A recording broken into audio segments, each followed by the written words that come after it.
왜 그 땅 문서가 없지? 아버지가 돌아가신 후 장례를 치르고 가족들이 모였습니다. 남은 유품을 정리하고 재산을 정리하는데 아버지 명의의 땅이 안 보입니다. 결국 알아낸 것은 이게 왜 외삼촌 명의로 되어 있어? 아버지의 땅이 외삼촌 이름으로 되어 있는 걸 찾아냈습니다. 이게 왜 아버지의 땅이 외삼촌 이름으로 되어 있는 걸까요? 그리고 우리는 어떻게 해야 할까요? 사연 시작 전에 구독과 좋아요를 꾹 눌러주시고 지금 어디에서 듣고 계신지 댓글에 남겨주시면 행운과 행복이 그곳에 가득하기를 기도하겠습니다. 장례가 끝난 다음 날 저는 검은 상복을 벗지도 못한 채 아버지 방에 앉아 있었습니다. 방 안에는 아직도 아버지 냄새가 남아 있었고 벽에 걸린 낡은 외투에는 겨울 먼지가 그대로 붙어 있었습니다. 사람들은 장례식장에서 저에게 이제 마음 추스르셔야죠라고 말했지만 마음은 추스를 수 있는 물건이 아니었습니다. 한번 무너진 집처럼 손을 대는 곳마다 더 크게 무너져 내렸습니다. 그날 저녁 가족들이 다시 모였습니다. 장례를 치르는 동안에는 아무도 꺼내지 못했던 말들이 장례가 끝나자마자 현실처럼 쏟아져 나왔습니다. 상주가 끝나면 끝인 줄 알았는데 그때부터가 시작이었습니다. 서류 정리, 통장 정리, 보험 정리, 카드 정리. 아버지가 남긴 건 유품이 아니라 남겨진 사람들이 살아가야 할 책임이었습니다. 저는 아버지 책상 서랍부터 열었습니다. 봉투들이 깔끔하게 정리돼 있었고 봉투마다 날짜가 적혀 있었습니다. 병원비, 전기요금, 장부 정산, 농약감. 아버지는 늘 말없이 버티는 분이셨는데 서류를 보면 그 버팀이 얼마나 치밀했는지 보였습니다. 심지어 집안에 급한 일 생기면 여기부터라고 적어둔 파일도 있었습니다. 그 파일 맨 위에 아버지 글씨로 짧게 적힌 문장이 하나 보였습니다. 땅은 절대 팔지 말 것. 저는 그 문장을 보는 순간 숨이 잠깐 멎었습니다. 아버지가 평생 자랑하던 땅이 떠올랐습니다. 마을 끝자락, 오래된 버드나무 옆, 언덕 아래로 이어지는 그 땅. 아버지는 술 한잔 드실 때마다 그 땅 이야기를 하셨습니다. 돈이 생기면 땅을 늘리는 게 아니라 땅이 사람을 지켜준다고요. 제가 힘들다고 말할 때도 아버지는 같은 말을 하셨습니다. 땅은 내 뒤통수를 안 친다. 그래서 저는 당연히 그 땅이 남아있을 거라고 생각했습니다. 그런데 이상하게도 서류 더미 어디에도 그 땅 관련 서류가 없었습니다. 재산 목록을 적어둔 종이에도 농지 관련 납부서에도 등기 관련 서류에도 없었습니다. 아무리 찾아도 없었습니다. 마치 처음부터 존재하지 않았던 것처럼 딱 그 부분만 비어 있었습니다. 저는 그때부터 마음이 이상해지기 시작했습니다. 누군가 제 속을 조용히 긁는 느낌이었습니다. 장례가 끝난 집은 조용했는데 제 머릿속만 소란스러웠습니다. 혹시 내가 모르는 동안 팔았나? 아니, 아버지가 절대 팔지 말라고 적어두었는데? 그럼 서류가 왜 없지? 그날 밤 어머니는 부엌에서 그릇을 닦다가 손을 멈추셨습니다. 저는 어머니에게 조심스럽게 물었습니다. 아버지 땅 서류가 어디 있냐고요? 어머니는 대답을 못하셨습니다. 정확히는 대답을 알고 있었는데 말할 용기가 없으셨던 표정이었습니다. 그 표정이 모든 걸 말해줬습니다. 단순한 분실이 아니라는 걸요. 저는 다음 날 아침 읍사무소로 갔습니다. 등기부 등본을 떼는 건 어렵지 않았습니다. 창구 직원은 무심한 얼굴로 제 신분증을 확인하고 몇 장의 종이를 출력해 주었습니다. 종이를 받아든 순간 저는 제발이라는 말이 입안에서 맴돌았습니다. 제발 그냥 행정상 누락이길, 제발 서류만 다른 곳에 보관된 거길, 제발. 그런데 첫 줄을 보는 순간 제 손끝이 싸늘해졌습니다. 소유자 외삼촌, 그 이름이 선명하게 박혀 있었습니다. 글자 하나하나가 칼처럼 보였습니다. 저는 그 자리에서 종이를 다시 봤습니다. 한 번 더 봤습니다. 잘못 출력된 게 아닌지, 다른 필지 번호가 아닌지 확인했습니다. 하지만 바뀌는 건 없었습니다. 그 땅은 제 아버지 땅이 아니라 외삼촌 땅이 되어 있었습니다. 그리고 더 무서운 건 이전 날짜였습니다. 무려 15년 전, 저는 읍사무소 앞에서 한참을 서 있었습니다. 다리가 풀리는 느낌이 들었습니다. 15년이면 단순한 명의 착오로 덮일 시간이 아니었습니다. 아버지가 살아계시는 동안에도 오랜 시간 동안 그 사실을 숨겨왔다는 뜻이었습니다. 그럼 아버지는 왜 말하지 않았을까? 외삼촌은 왜 지금까지 가만히 있었을까? 그리고 가장 중요한 질문이 제 머리를 때렸습니다. 아버지가 돌아가신 지금 외삼촌은 뭘 할까? 그 질문이 떠오르자마자 저는 등기부 등본을 구겨 잡았습니다. 손바닥에 종이 모서리가 파고들어 아팠지만 그 아픔이 오히려 현실을 붙잡아주는 것 같았습니다. 저는 곧바로 집으로 돌아갔습니다. 어머니에게 종이를 내밀었고 어머니는 종이를 보는 순간 무릎이 꺾이듯 주저앉으셨습니다. 그때 어머니가 입 밖으로 꺼낸 말은 변명이 아니었습니다. 죄책감이었습니다. 그때 내 아버지가 너희 외삼촌 살리려고. 어머니는 그 한마디로 끝내지 못하셨습니다. 그 말 뒤에 이어질 이야기가 얼마나 끔찍한지 어머니 본인도 알고 계셨던 겁니다. 그리고 저는 그때 깨달았습니다. 이건 땅을 빼앗겼다가 아니라 아버지가 뭔가를 감추고 떠났다는 이야기라는 거요. 외삼촌은 장례식 내내 유난히 조용했습니다. 조문객이 떠들 때도 상주가 올 때도 그는 형님 좋은 데 가셨을 거다 같은 말만 반복했습니다. 저는 그걸 예의라고 생각했는데 지금 생각해보니 그 조용함은 예의가 아니라 계산이었습니다. 장례식장에서 눈물 한 방울 보이지 않던 사람이 아버지 땅을 자기 이름으로 해두었다면 그 사람은 이미 결말을 정해둔 상태였습니다. 저는 그날 밤 외삼촌에게 전화를 걸었습니다. 전화를 받지 않았습니다. 한 번 더 걸었습니다. 또 받지 않았습니다. 세 번째 전화를 걸었을 때 짧게 받더니 말을 끊어버렸습니다. 그 짧은 숨소리 하나만으로도 저는 알 수 있었습니다. 외삼촌은 이미 알고 있었습니다. 제가 알아냈다는 걸요. 그날부터 집안의 공기가 바뀌었습니다.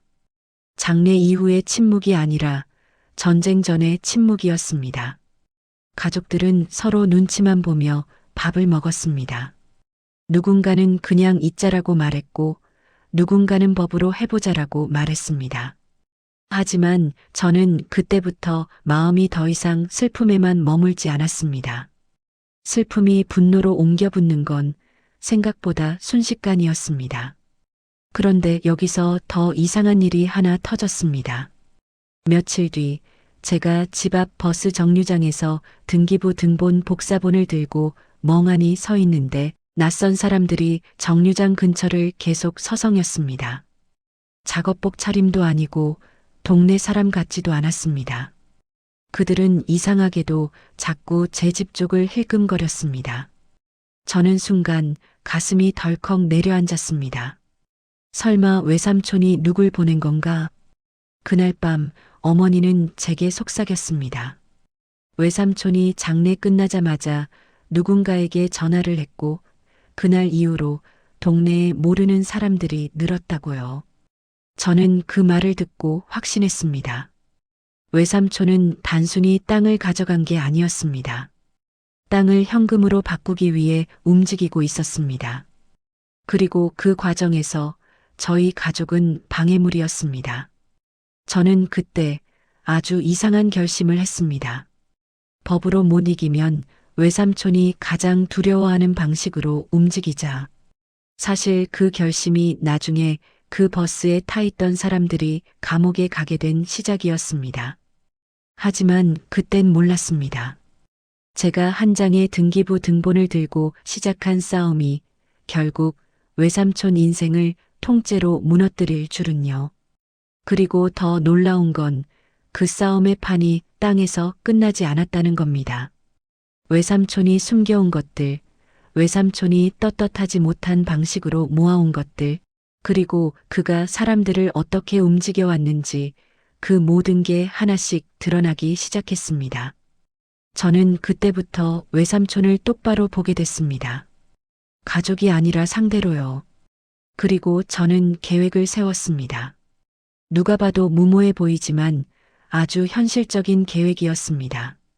그 계획의 첫 번째 목표는 단 하나였습니다. 외삼촌이 움직이기 전에 외삼촌의 손발부터 묶는 것. 그런데 그 손발이 사람이었습니다. 그리고 그 사람들은 어느 날 버스를 타고 한꺼번에 움직였습니다. 그 버스가 어디로 갔는지, 그 안에서 무슨 일이 있었는지, 그리고 왜 그 사람들이 결국 감옥에 갔는지, 그 이야기는 여기서부터 시작입니다. 집으로 돌아온 뒤 저는 본격적으로 아버지의 유품과 재산을 정리하기 시작했습니다. 장례가 끝났다고 해서 슬픔이 끝나는 건 아니었습니다. 오히려 그때부터 현실이 더 선명하게 보이기 시작했습니다. 장례식장에서는 울음으로 버텼지만 집에서는 숫자와 서리로 버텨야 했습니다. 아버지의 책상 위에는 늘 쓰시던 수첩이 그대로 놓여 있었습니다. 표지는 달아 있었고 모서리는 접혀 있었습니다. 저는 그 수첩을 펼치는데 한참을 망설였습니다. 괜히 열었다가 더 마음이 무너질까봐 겁이 났기 때문입니다. 하지만 결국 펼쳤습니다. 그 안에는 날짜별로 빼곡하게 적힌 생활 기록이 남아 있었습니다. 병원비, 약가, 전기세, 농기계 수리비. 아버지는 늘 괜찮다는 말만 하셨지만 종이 위의 숫자들은 괜찮지 않았습니다. 수첩 중간쯤에 유난히 진하게 눌러 쓴 글씨가 보였습니다. 논 옆밭, 절대 팔지 말 것. 그 아래에는 다시 한 줄이 더 있었습니다. 아이들한테 남길 마지막. 저는 그 문장을 읽고 한참을 멍하니 앉아 있었습니다. 그 땅은 아버지가 살아생전에 가장 아끼던 것이었습니다. 힘들 때마다 그래도 땅은 있다라고 말하시던 그 땅이었습니다. 그래서 저는 자연스럽게 땅 관련 서류를 찾기 시작했습니다. 보통 중요한 서류는 파일 하나로 정리해 두시던 분이었기 때문에 찾는데 오래 걸리지 않을 거라 생각했습니다. 그런데 아무리 찾아도 없었습니다. 통장 사본은 있었고 오래된 보험 증권도 있었고 예전에 갚은 대출 상환 내역도 있었는데 정작 그 땅 서류만 없었습니다. 처음에는 제가 놓친 줄 알았습니다. 서랍을 다시 열고 장롱 아래까지 살폈습니다. 어머니 방 장롱도 허락을 받고 열어봤습니다. 혹시 다른 데 보관해 두셨을까 싶었습니다. 하지만 결과는 같았습니다. 그 땅만, 딱 그 땅만 사라져 있었습니다. 마치 의도적으로 치워놓은 것처럼 말입니다. 그때부터 마음이 불편해지기 시작했습니다. 아버지가 무언가를 숨겼다는 느낌이 들었기 때문입니다. 숨긴다는 표현이 맞는지 모르겠습니다.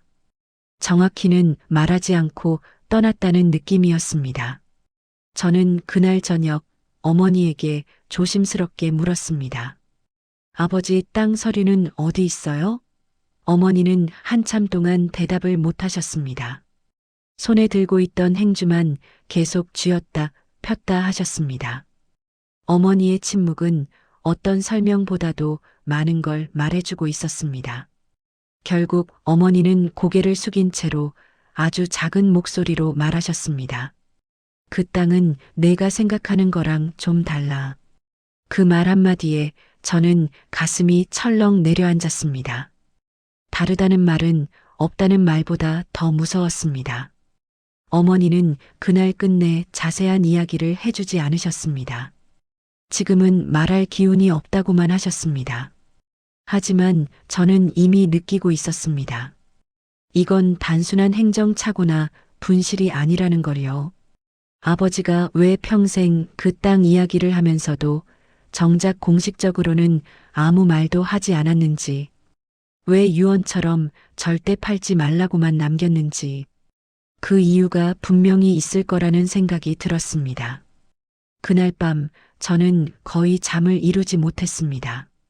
눈을 감으면 아버지 얼굴과 그 수첩의 문장이 번갈아 떠올랐습니다. 그리고 한 가지 생각이 머릿속을 떠나지 않았습니다. 만약 누군가가 그 땅을 가져갔다면 그 사람은 누구일까? 가족 중에서 그럴 만한 사람은 많지 않았습니다. 그리고 자연스럽게 한 사람이 떠올랐습니다. 외삼촌이었습니다. 아버지와 가장 가까웠고 가장 자주 드나들던 사람. 사업이 어렵다며 도움을 받았다는 이야기를 어렴풋이 들은 적도 있었습니다. 저는 그 생각이 떠오르는 게 싫었습니다. 의심하고 싶지 않았습니다. 하지만 현실은 제가 원하든 원하지 않든 이미 그쪽으로 흘러가고 있었습니다. 다음 날 아침 저는 혼자 읍사무소로 향했습니다. 혹시라도 가족들이 더 상처받을까봐 혼자 확인하고 오자는 생각이었습니다. 그때만 해도 그 종이 한 장이 이렇게 큰 파장을 일으킬 줄은 몰랐습니다. 저는 단순히 서류 하나를 확인하러 가는 줄 알았습니다. 그런데 그날 제 인생의 방향이 조금씩 틀어지기 시작했습니다. 그리고 더 무서운 건 그 방향이 단순히 땅 문제에서 끝나지 않을 거라는 예감이 들기 시작했다는 겁니다. 마치 누군가 오래전부터 준비해온 판 위에 제가 이제 막 발을 올린 것처럼 말입니다. 읍사무소에 들어가는 발걸음이 유난히 무거웠습니다. 창구 앞에 서면서도 저는 계속 마음속으로 부정했습니다. 설마 내가 잘못 생각한 거겠지. 서류가 어딘가 잘못 들어가 있겠지. 아버지가 말 못할 사정이 있어서 잠시 맡겨둔 것뿐이겠지. 그렇게 스스로를 달래지 않으면 발이 더는 움직이지 않을 것 같았습니다. 민원 창구 직원은 무표정한 얼굴로 제 말을 들었습니다. 아버지 명의로 된 토지가 있는지 확인해 달라는 말에 직원은 컴퓨터를 몇 번 두드리고는 신분증을 내밀어 달라고 했습니다. 저는 손이 조금 떨렸습니다. 이상하게도 그 작은 카드 하나를 내미는데 온몸에 힘이 빠져나가는 느낌이었습니다. 직원은 아무 말 없이 화면을 보다가 프린터로 종이 몇 장을 뽑아 제 앞에 내려놓았습니다. 그 종이를 보는 데는 정말 몇 초밖에 걸리지 않았습니다. 그런데 그 몇 초가 제 인생에서 가장 긴 순간처럼 느껴졌습니다. 첫 줄을 읽는 순간 머리가 하얘졌습니다. 두 번째 줄을 읽을 때는 손끝이 얼어붙었고 세 번째 줄에 적힌 이름을 보자 숨이 멎는 것 같았습니다. 소유자란에 적힌 이름은 아버지가 아니었습니다. 외삼촌 이름이었습니다. 눈을 비비고 다시 봤습니다. 혹시 다른 필지 번호인가 싶어 주소도 다시 확인했습니다. 틀림없이 아버지가 늘 말씀하시던 그 땅이었습니다. 논 옆밭, 버드나무 아래, 비 오면 물 고이는 곳. 그 모든 설명이 정확히 일치하는데도 이름만 달랐습니다. 그리고 더 충격적인 건 소유권 이전 날짜였습니다. 무려 10수년 전이었습니다. 저는 그 자리에서 꼼짝도 할 수 없었습니다. 직원은 제가 가만히 서 있는 걸 보고 다른 확인할 건 없으세요? 라고 물었지만 저는 아무 대답도 하지 못했습니다. 머릿속에서는 아버지 얼굴이 계속 떠올랐습니다. 평생 그 땅을 자기 몸처럼 아끼던 사람, 절대 팔지 말라던 사람, 마지막까지 아이들한테 남길 마지막이라고 적어두었던 사람. 그 사람이 땅을 넘겼다고는 도저히 받아들일 수가 없었습니다. 읍사무소를 나와 벤치에 앉았을 때 다리가 그제야 후들거리기 시작했습니다. 종이를 손에 쥐고 있었는데 그 종이가 마치 폭탄처럼 느껴졌습니다. 이걸 들고 집에 가야 하나 아니면 누군가에게 바로 보여줘야 하나 머릿속이 엉망이었습니다.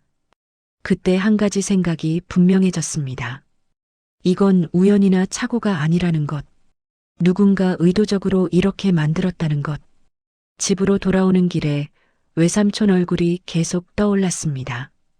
장례식장에서의 표정, 유난히 말이 없던 모습, 조문객들 앞에서는 형님 이야기만 하던 태도. 그 모든 장면이 이제는 다르게 보였습니다. 슬픔이 아니라 계산, 애도라기보다는 기다림 같았습니다. 마치 모든 게 자기 계획대로 흘러가고 있다는 확신을 가진 사람처럼 말입니다.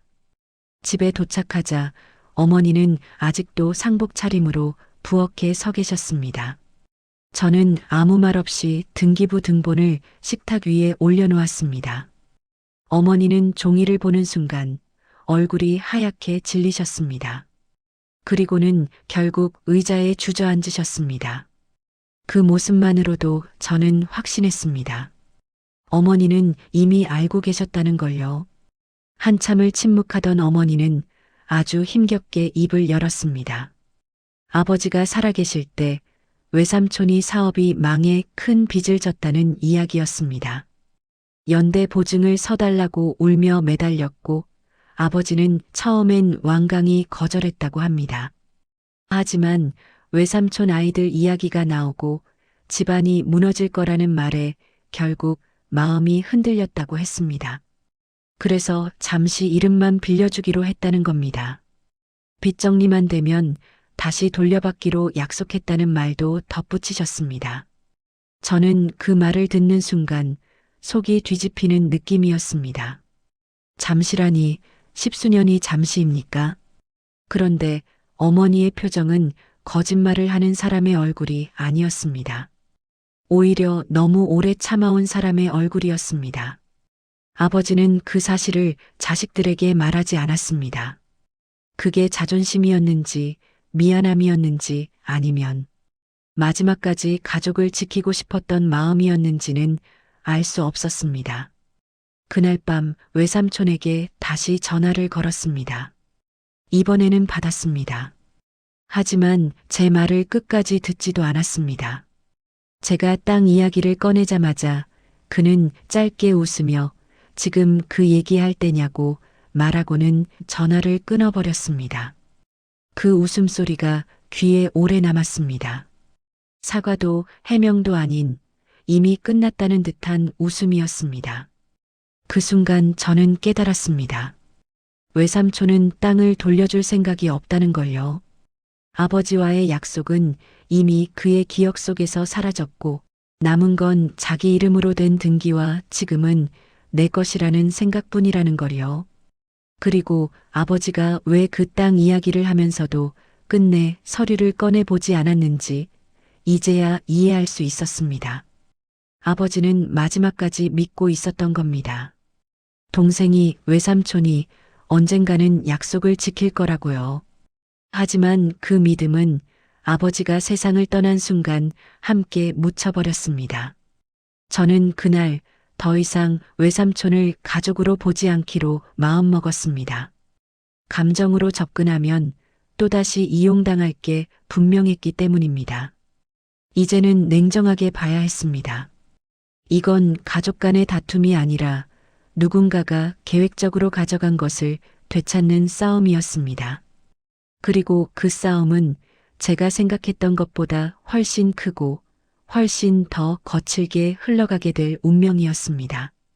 외삼촌과의 통화가 끝난 뒤 집안은 숨막히는 정적에 잠겼습니다. 전화기 너머에서 들리던 그 짧은 웃음소리가 계속 귀에 맴돌았습니다. 사과도 해명도 없이 전화를 끊어버린 태도는 우발적인 행동이 아니었습니다. 이미 모든 걸 계산해둔 사람의 반응이었습니다. 그날 이후로 저는 확실히 느꼈습니다. 외삼촌은 더 이상 숨기지 않겠다는 태도였고 오히려 우리가 알아챈 걸 불편해하지도 않는 것처럼 보였습니다. 며칠이 지나자 외삼촌은 먼저 연락을 해왔습니다. 잠깐 보자는 짧은 말뿐이었습니다. 장소는 외삼촌이 늘 다니던 읍내 식당이었습니다. 저는 어머니와 함께 나갔습니다. 외삼촌은 이미 자리에 앉아 있었고 테이블 위에는 술병이 놓여 있었습니다. 아직 점심도 되지 않은 시간이었지만 그는 이미 한 잔을 마신 상태였습니다. 외삼촌은 처음부터 땅 이야기를 꺼냈습니다. 형님이 나 믿고 맡긴 거다라는 말이 먼저 나왔습니다. 잠시 명의만 빌려준 거였고 그동안 세금도 자기가 다 냈다는 말도 덧붙였습니다. 말은 조리 있었지만 그 속에는 단 하나의 메시지만 담겨 있었습니다. 이제 와서 문제 삼지 말라는 뜻이었습니다. 아버지가 살아계실 때는 말도 못하다가 돌아가시고 나서야 문제 삼느냐는 투였습니다. 저는 최대한 감정을 누르고 물었습니다. 약속대로 왜 돌려주지 않았느냐고. 외삼촌은 그 질문에 대답하지 않았습니다. 대신 그 땅, 요즘 값 많이 오른 거 알지? 라는 말을 꺼냈습니다. 그 말이 나오는 순간 저는 모든 걸 깨달았습니다. 이건 더 이상 과거의 약속 문제가 아니었습니다. 외삼촌은 이미 그 땅을 돈으로 보고 있었고 우리 가족은 방해물일 뿐이었습니다. 외삼촌은 슬쩍 말을 흘렸습니다. 근처에서 개발 이야기가 돈다는 것, 여러 사람이 관심을 보이고 있다는 것, 괜히 시끄럽게 굴면 우리만 손해라는 식의 말들이 이어졌습니다. 그는 마치 선심 쓰듯 말했습니다. 조금 떼어줄 수도 있다고요. 그 말은 제 가슴을 깊게 찔렀습니다. 아버지가 평생 지키려 했던 땅을 동생이란 사람이 조금 떼어주는 것처럼 말하고 있었습니다. 식당을 나오는 길에 어머니는 아무 말도 하지 못하셨습니다. 입술만 꼭 깨물고 계셨습니다. 저는 그 모습이 더 마음 아팠습니다. 어머니는 이미 알고 계셨습니다. 외삼촌이 어떤 사람인지, 이 싸움이 얼마나 힘들지. 하지만 이제 와서 물러설 수는 없었습니다. 아버지가 남긴 마지막 말이 계속 떠올랐습니다. 절대 팔지 말 것. 그날 이후로 외삼촌의 움직임이 눈에 띄게 빨라졌습니다. 동네에는 모르는 사람들이 드나들기 시작했고 땅 근처를 돌아다니는 차량도 늘어났습니다. 어르신들 말로는 외지 사람들이 땅을 보러 왔다고 했습니다. 저는 그 이야기를 듣는 순간 외삼촌이 이미 매각을 염두에 두고 있다는 걸 확신했습니다. 우리와의 대화는 선택이 아니라 통보였던 겁니다. 저는 가만히 당하고만 있을 수는 없었습니다. 하지만 감정적으로 달려들면 질 싸움이라는 것도 잘 알고 있었습니다. 외삼촌은 이미 법적으로 유리한 위치에 있었고 우리에게 남은 건 아버지와의 약속과 정황뿐이었습니다. 그래서 저는 방향을 바꿨습니다. 땅을 바로 달라고 요구하는 대신 외삼촌이 가장 불편해할 지점을 찾기 시작했습니다. 그 과정에서 알게 된 사실들이 하나둘씩 쌓이기 시작했습니다. 외삼촌의 과거 사업, 처리되지 않은 채 남아있는 빈 이야기, 명예 문제로 엮인 다른 사람들의 이름. 처음에는 단서처럼 흩어져 있던 것들이 점점 하나의 그림으로 이어지기 시작했습니다.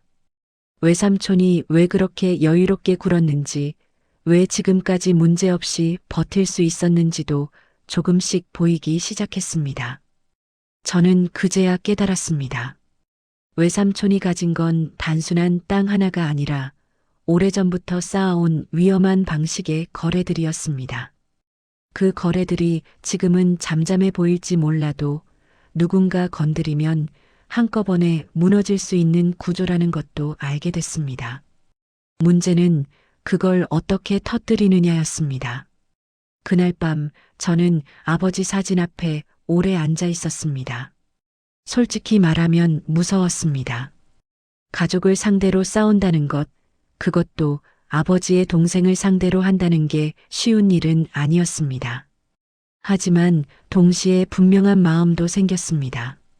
이건 복수가 아니라 아버지가 지키지 못하고 떠난 것을 대신 지키는 일이라는 생각이었습니다. 저는 그날 일기를 쓰듯 노트에 한 줄을 적었습니다. 외삼촌은 땅을 보고 있고 나는 외삼촌을 본다. 그 문장을 적고 나니 마음이 이상하게 차분해졌습니다. 감정이 아니라 흐름으로 움직여야겠다는 생각이 들었습니다. 그리고 그 흐름의 시작은 외삼촌이 절대 예상하지 못한 방향이어야 했습니다. 그때는 몰랐습니다. 이 싸움이 결국 사람들 여러 명을 감옥으로 보내게 될 줄은요. 그리고 그 시작점에 제가 그날 적은 그 한 줄이 있었다는 것도요. 그날 이후로 저는 의도적으로 움직임을 늦췄습니다. 외삼촌은 우리가 크게 반발하지 않는 걸 보고 이미 이긴 싸움이라고 생각하는 눈치였습니다. 오히려 그가 더 말을 흘리기 시작했습니다. 동네 사람들에게 형님 땅 정리해 주느라 애먹었다는 식으로 말하고 다닌다는 소문도 들려왔습니다. 그 말은 이미 외삼촌 머릿속에서 아버지 땅은 완전히 자기 것이 되었다는 뜻이었습니다. 저는 그 틈을 이용하기로 했습니다. 조급해하지 않고 외삼촌이 스스로 발을 헛디디게 만드는 쪽을 택했습니다. 먼저 했던 일은 기록을 모으는 일이었습니다. 등기부 등본은 기본이었고 과거 명예 이전 당시의 금융 흐름을 추적했습니다. 어머니가 기억해낸 날짜와 외삼촌이 사업이 망했다고 울며 찾아왔다는 시기를 대조했습니다. 놀랍게도 그 시점과 명예 이전 시점이 정확히 겹쳤습니다. 거기서 멈추지 않았습니다. 외삼촌이 이후에 어떤 식으로 돈을 굴렸는지도 알아봤습니다. 마을 사람들 사이에서는 이미 소문이 많았습니다.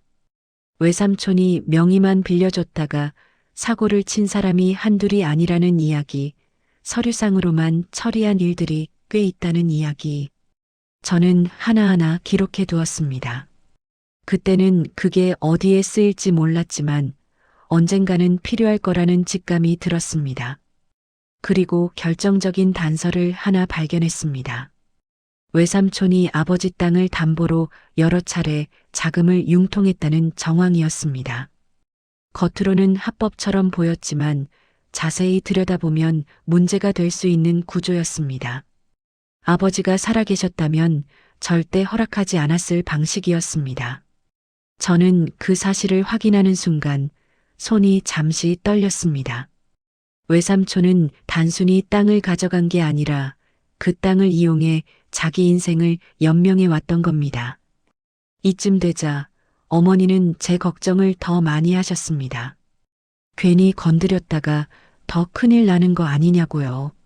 하지만 저는 멈출 수 없었습니다.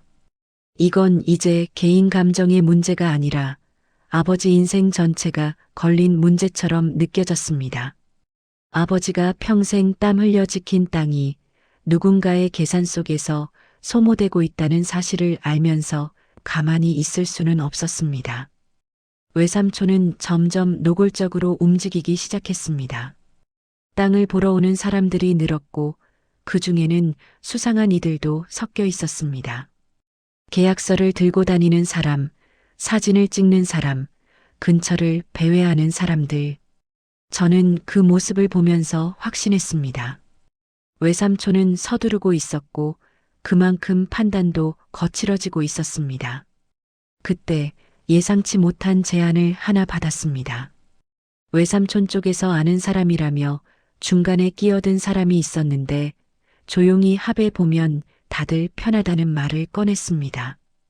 그 말은 곧 입 다물고 빠지라는 협박과도 같았습니다. 저는 그 제안을 정중하게 거절했습니다. 하지만 속으로는 결심했습니다. 이제는 단순히 지켜보는 단계가 아니라 판을 뒤집을 준비를 해야 할 때라고요. 저는 일부러 외삼촌에게 직접 연락하지 않았습니다. 대신 외삼촌 주변 사람들과 자연스럽게 이야기를 나누며 정보를 모았습니다. 그러다 보니 외삼촌이 사람을 동원할 때 늘 이용하는 방식이 보이기 시작했습니다.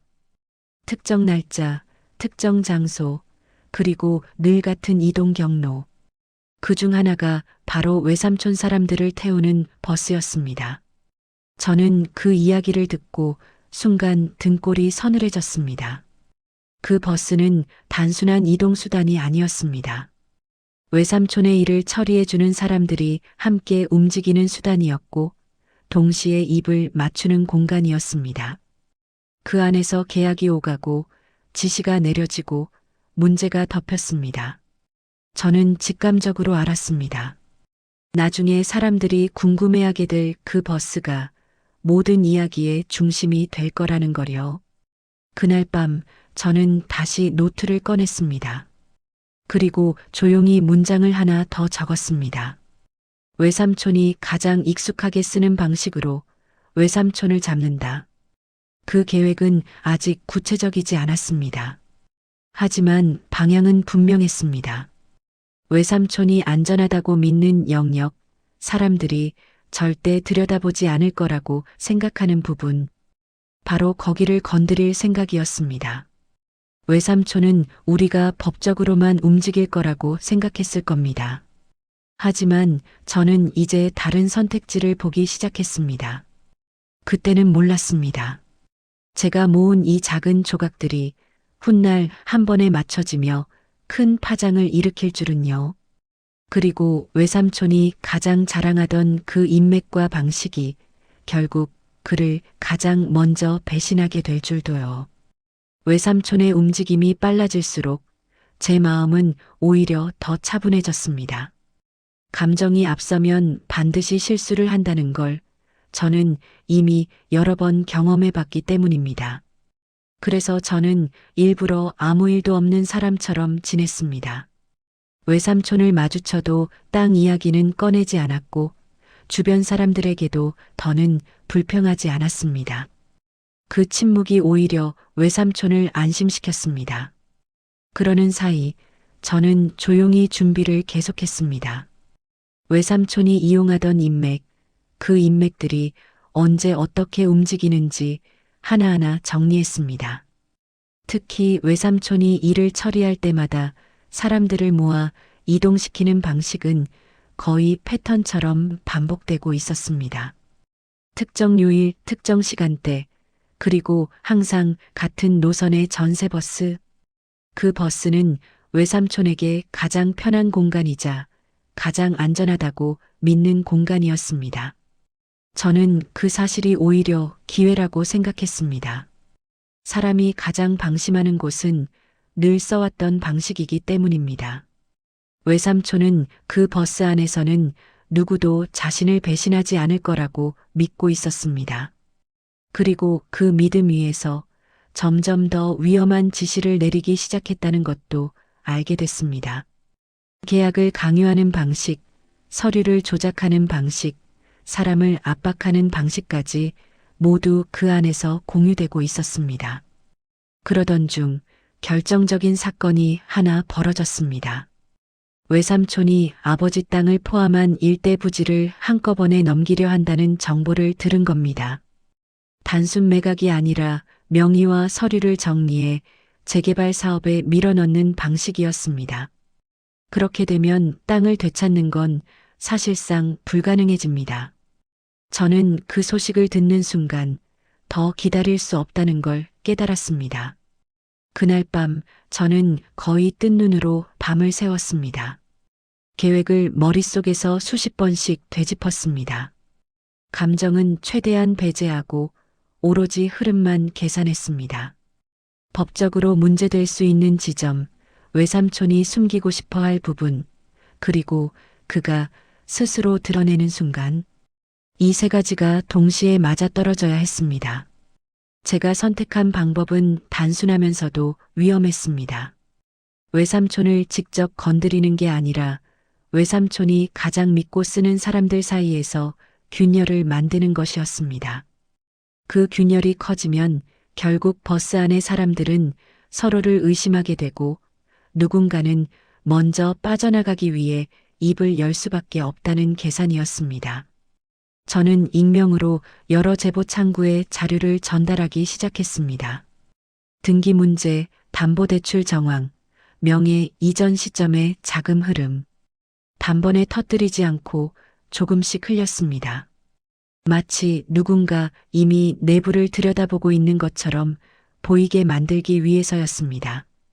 그 과정에서 일부 사람들이 불안해하기 시작했다는 소식이 들려왔습니다. 며칠 뒤 외삼촌 쪽에서 다시 연락이 왔습니다. 이번에는 이전과 달랐습니다. 목소리에 여유가 없었습니다. 요즘 이상한 말이 돈다는 말로 시작해 괜히 일 키우지 말자는 말로 끝났습니다. 저는 그 전화를 받으며 확신했습니다. 외삼촌도 느끼고 있다는 걸요. 자신이 쌓아온 판이 흔들리고 있다는 걸. 하지만 이미 되돌릴 수 없는 지점까지 온 상태였습니다. 외삼촌은 다시 한번 버스를 움직였습니다. 사람들을 한꺼번에 모아 입을 맞추고 앞으로 벌어질 일에 대비하려 했던 겁니다. 아이러니하게도 그 선택이 가장 큰 실수가 되었습니다.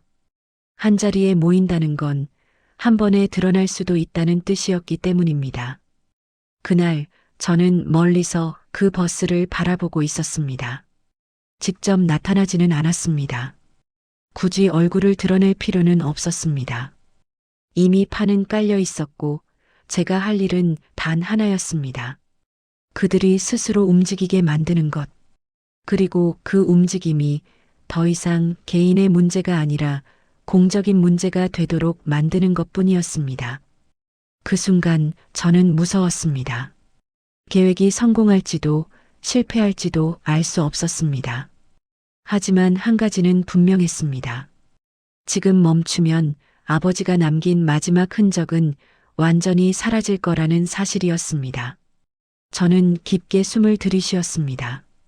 그리고 마음속으로 아버지에게 말했습니다. 이제부터는 제가 하겠다고, 이번만큼은 끝까지 가겠다고요.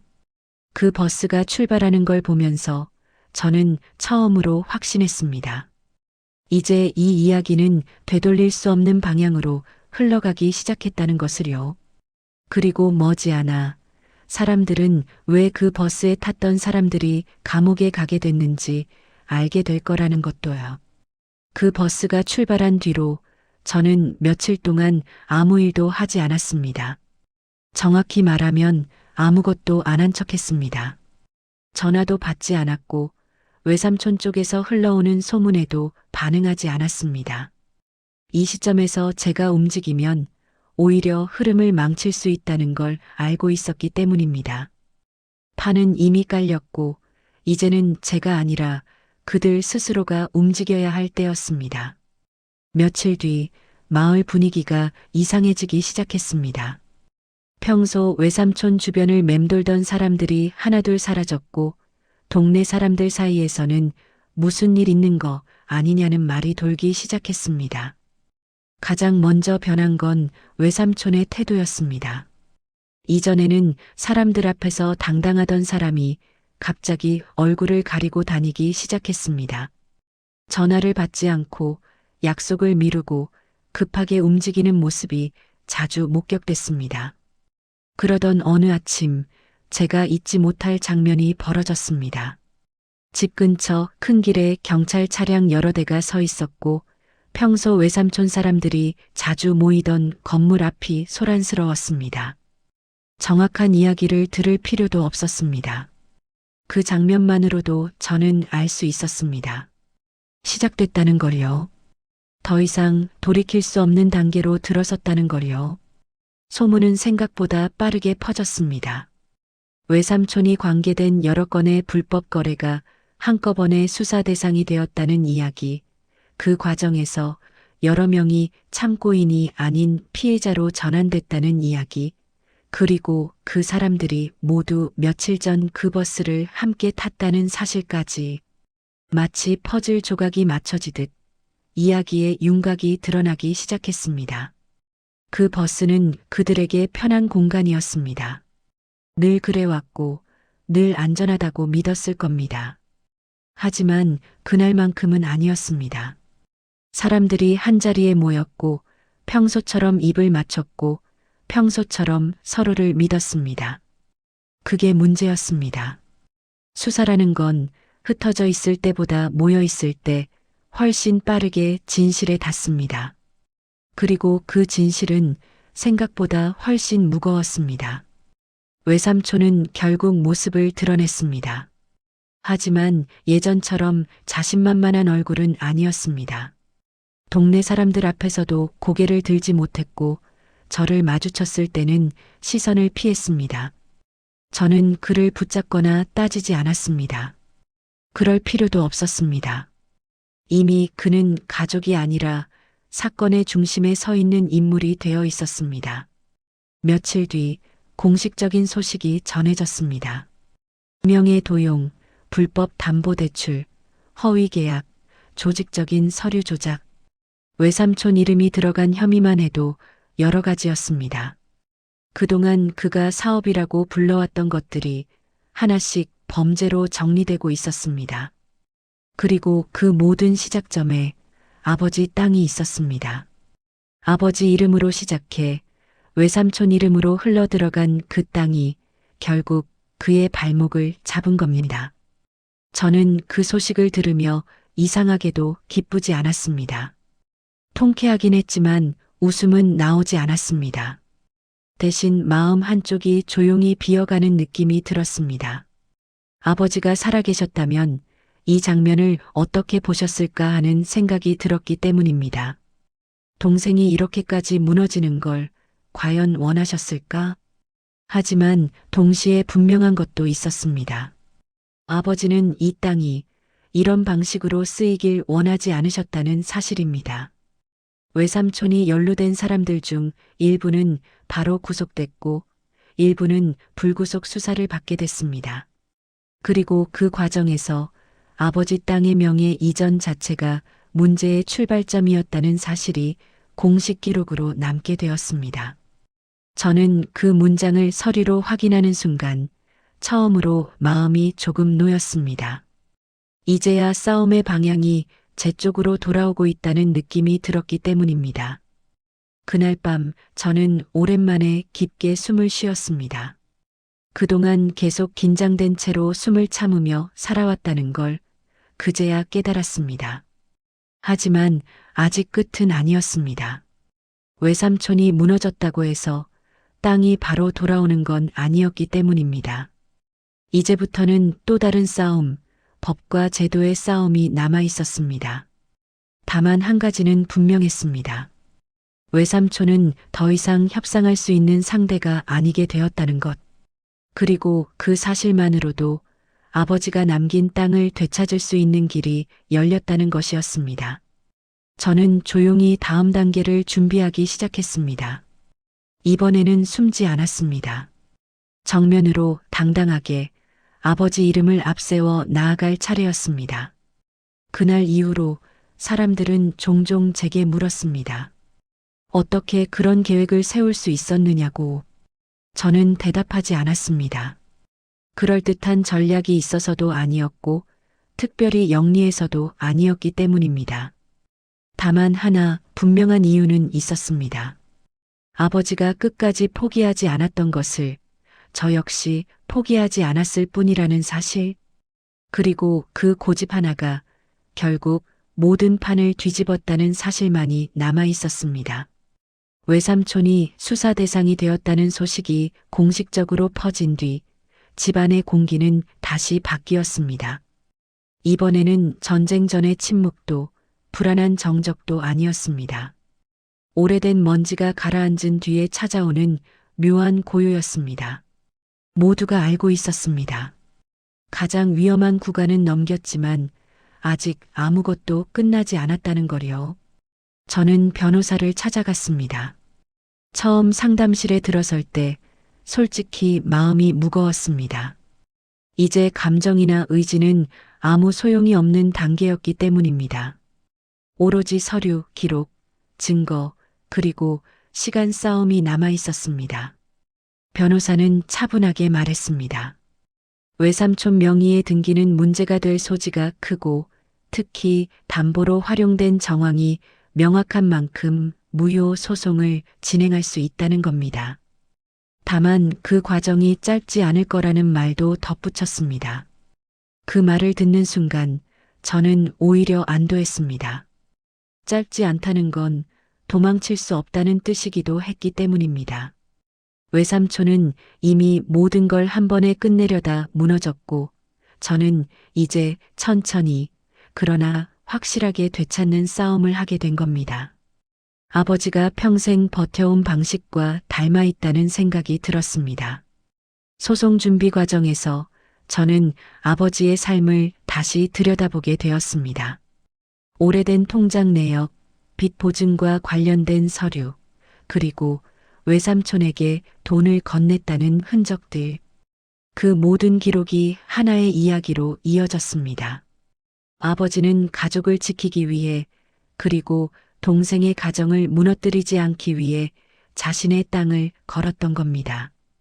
하지만 그 선택이 결국 자신을 가장 힘든 위치로 몰아넣었다는 사실이 기록을 통해 선명하게 드러났습니다. 법정에 제출할 자료를 준비하면서 저는 처음으로 외삼촌을 연민이라는 감정으로 바라보게 되었습니다. 그의 선택이 정당화될 수는 없었지만 왜 그런 길을 택했는지는 이해할 수 있었습니다. 그렇다고 해서 용서할 수 있다는 뜻은 아니었습니다. 이해와 용서는 전혀 다른 문제였습니다. 이건 정의의 문제였고 최소한의 책임을 묻는 과정이었습니다. 재판이 시작되자 외삼촌은 변호인을 통해 억울함을 호소했습니다. 아버지가 자발적으로 넘긴 것이고 가족 간 합의였다는 주장도 나왔습니다. 하지만 그 말들은 오래가지 못했습니다. 정황과 기록이 차분하게 쌓이자 그의 주장은 점점 힘을 잃어갔습니다. 특히 담보대출과 관련된 부분은 어떤 변명으로도 덮을 수 없는 영역이었습니다. 그 과정을 지켜보는 동안 저는 감정이 점점 무뎌지는 걸 느꼈습니다. 예전 같았으면 분노나 억울함이 먼저 나왔을 텐데 이제는 담담했습니다. 아마도 긴 싸움에 지쳤기 때문일 겁니다. 아니면 이미 마음속으로는 결과를 받아들일 준비가 되어 있었기 때문일지도 모릅니다. 그러던 어느 날 변호사에게서 전화가 왔습니다. 법원에서 가처분 결정을 내렸다는 소식이었습니다. 문제의 땅에 대해 모든 처분 행위가 중단되었고 재개발 절차도 즉시 멈췄다는 겁니다. 저는 전화를 끊고 한참을 서 있었습니다. 그제야 실감이 났습니다. 아버지가 남긴 땅이 최소한 더는 망가질 수 없는 상태가 되었다는 거요. 집으로 돌아오는 길, 저는 처음으로 그 땅 근처를 다시 찾았습니다. 버드나무는 여전히 그 자리에 있었고 바람의 가지가 천천히 흔들리고 있었습니다. 아버지가 늘 서 있던 자리도 그대로였습니다. 저는 그곳에 서서 오래도록 아무 말도 하지 않았습니다. 마음속에서 무언가가 조용히 정리되는 느낌이 들었습니다. 아직 판결은 남아 있었고 모든 게 완전히 끝난 건 아니었습니다. 하지만 저는 그 순간 확신했습니다. 이 싸움은 반드시 이길 거라는 걸요. 단지 땅 하나를 되찾는 게 아니라 아버지가 지키려 했던 삶의 방식과 약속까지 되찾는 싸움이라는 것도요. 그리고 아이러니하게도 그 땅을 둘러싼 더 큰 변화가 시작되고 있다는 사실을 저는 그때는 아직 알지 못했습니다. 외삼촌이 그렇게 서두르던 이유, 사람들이 그렇게 몰려들던 이유가 곧 분명해질 거라는 것도요. 이제 이야기는 새로운 국면으로 접어들고 있었습니다. 재판이 이어지는 동안 외삼촌은 점점 사람들 눈에서 사라졌습니다. 예전처럼 동네를 활보하며 큰 소리치던 모습은 더 이상 볼 수 없었습니다. 대신 그의 이름은 서류 속에서, 기록 속에서, 혐의 목록 속에서만 남아 있었습니다. 사람이라는 존재가 아니라 사건의 한 항목처럼 정리되는 과정이었습니다. 그 모습을 보며 저는 묘한 기분이 들었습니다. 분명 원했던 방향인데도 막상 현실이 되니 가볍게 기뻐할 수는 없었습니다. 하지만 감정과는 별개로 상황은 빠르게 정리되고 있었습니다. 외삼촌과 함께 움직이던 사람들 가운데 몇 명은 이미 실형을 선고받았고 나머지 사람들도 줄줄이 재판을 기다리고 있었습니다. 그 과정에서 아버지 땅과 관련된 거래들이 어떻게 얽혀 있었는지도 하나씩 드러났습니다. 단순히 명의를 빌린 수준이 아니라 조직적으로 땅을 돌려 막으며 자금을 융통한 구조였습니다. 그 중심에 외삼촌이 있었고 그 시작점에 우리 가족의 땅이 있었습니다. 결정적인 순간은 외삼촌 본인의 진술에서 나왔습니다. 그는 결국 모든 책임을 혼자 떠안으려다 무너졌습니다. 자신도 모르게 입을 열었고 그 안에는 아버지와의 약속, 땅을 돌려줄 생각이 없었다는 속내, 그리고 재개발 정보를 미리 알고 움직였다는 사실까지 담겨 있었습니다. 그 진술은 그대로 기록으로 남았고 더 이상 되돌릴 수 없게 되었습니다. 그 결과는 명확했습니다. 법원은 명예 이전 자체가 정상적인 가족 간 거래가 아니었으며 명백한 목적성을 가진 이전이라는 판단을 내렸습니다. 외삼촌이 주장하던 자발적 이전은 인정되지 않았고 아버지 땅은 원소유자 측, 즉 우리 가족에게 반환되어야 한다는 결론이 내려졌습니다. 판결문을 받아들던 날 저는 한참 동안 그 종이를 내려다보았습니다. 그 안에는 아버지 이름이 다시 적혀 있었습니다. 그날 집으로 돌아와 어머니와 나란히 앉아 판결문을 읽었습니다. 어머니는 한 줄 한 줄을 손가락으로 짚으며 읽으셨고 중간에 몇 번이나 눈을 닦으셨습니다. 아버지가 이제야 집에 돌아온 것 같다는 말이 제 가슴을 깊이 울렸습니다. 땅을 되찾았다는 기쁨보다 아버지가 억울하게 남겨두고 간 짐을 내려놓은 느낌이 더 컸습니다. 그리고 얼마 지나지 않아 그 땅을 둘러싼 새로운 소식이 전해졌습니다. 공식적으로 재개발 구역으로 확정되었다는 통보였습니다. 외삼촌이 그렇게 서두르던 이유가 이제야 명확해졌습니다. 계획이 발표되자마자 땅값은 순식간에 몇 배로 뛰었습니다. 주변 사람들은 운이 좋다고 말했지만 저는 그렇게 생각하지 않았습니다. 운이 아니라 끝까지 포기하지 않았기 때문에 돌아온 결과라고 느꼈습니다. 아이러니하게도 외삼촌은 그 모든 변화를 감옥 안에서 맞이해야 했습니다. 그는 그 땅이 가장 빛나는 순간을 가장 멀리서 바라보게 되었습니다. 그 사실이 통쾌하다고 말하면 거짓말일 겁니다. 하지만 적어도 한 가지는 분명했습니다. 잘못된 방식으로 얻으려 한 결과는 결국 잘못된 자리로 돌아간다는 사실입니다. 사람들은 종종 제게 묻습니다. 이렇게까지 할 필요가 있었느냐고, 그냥 포기하고 살 수도 있지 않았느냐고요. 그 질문을 받을 때마다 저는 아버지를 떠올립니다. 아무 말 없이 묵묵히 가족을 지키던 사람. 그 사람이 끝까지 놓지 않으려 했던 것을 제가 대신 지켰을 뿐입니다. 그 이상도 그 이하도 아니었습니다. 그 싸움이 끝난 뒤 저는 처음으로 마음 깊은 곳에서 숨을 돌릴 수 있었습니다. 오랫동안 이어진 긴장이 풀리자 그제야 몸이 아프기 시작했습니다. 하지만 그 통증마저도 살아있다는 증거처럼 느껴졌습니다. 이제 남은 건 이 모든 일을 어떻게 받아들이고 앞으로 어떻게 살아갈 것인가라는 문제뿐이었습니다. 그리고 그 질문의 답은 생각보다 빠르게 찾아왔습니다. 이 이야기는 아직 끝난 게 아니었기 때문입니다. 모든 것이 정리되고 나서야 저는 비로소 그 땅을 다시 찾을 수 있었습니다. 이제는 싸움의 현장도 분노의 상징도 아닌 아버지가 처음부터 지키려 했던 그 모습 그대로의 땅이었습니다. 재개발 공지 표지판이 세워져 있었고 주변에는 측량을 마친 흔적들이 보였습니다.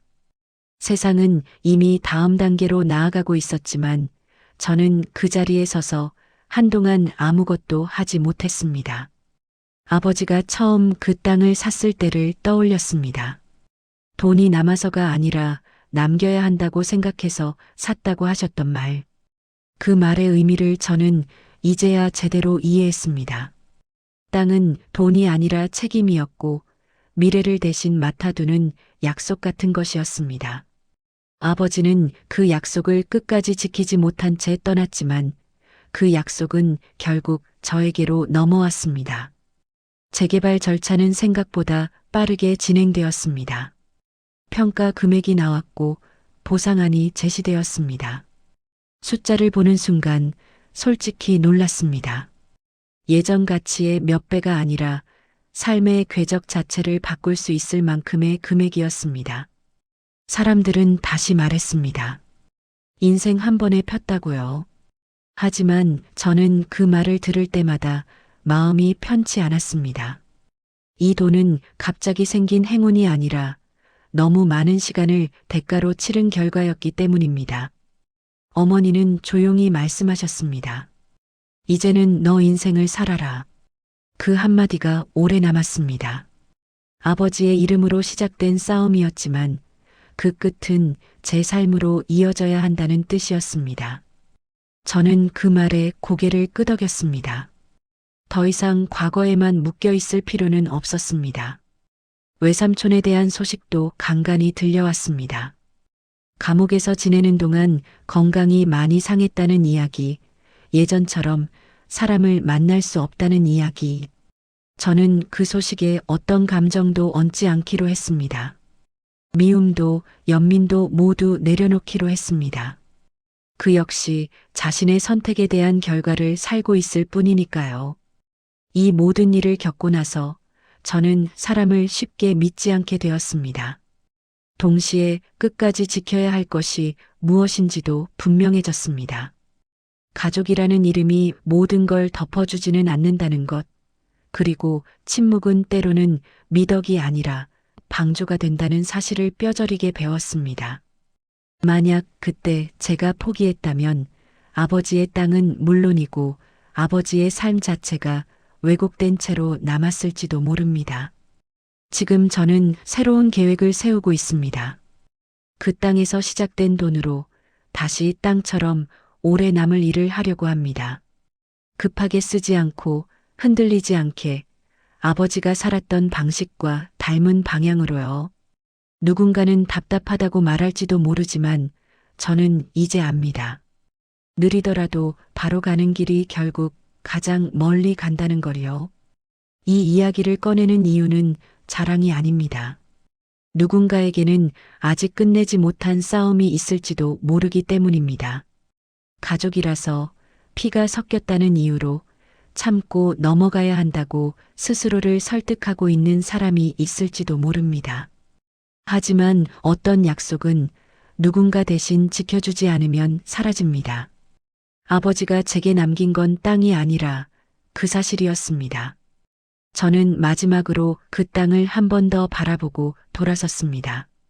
이제는 미련도 분노도 남아있지 않았습니다. 다만 한 가지는 분명했습니다. 아버지는 틀리지 않았고 저는 포기하지 않았다는 것. 그 두 가지가 만나 결국 모든 것이 제자리로 돌아왔다는 사실입니다. 그리고 그게 이 긴 이야기가 제게 남긴 가장 큰 결말이었습니다. 오늘의 이야기가 당신의 마음에 감동을 드렸다면 계속 좋은 감동 이야기들로 찾아뵐 수 있도록 구독과 좋아요를 눌러주세요. 그리고 사연의 주인공을 위한 따뜻한 말씀도 댓글로 부탁드립니다. 당신의 인생을 늘 응원합니다.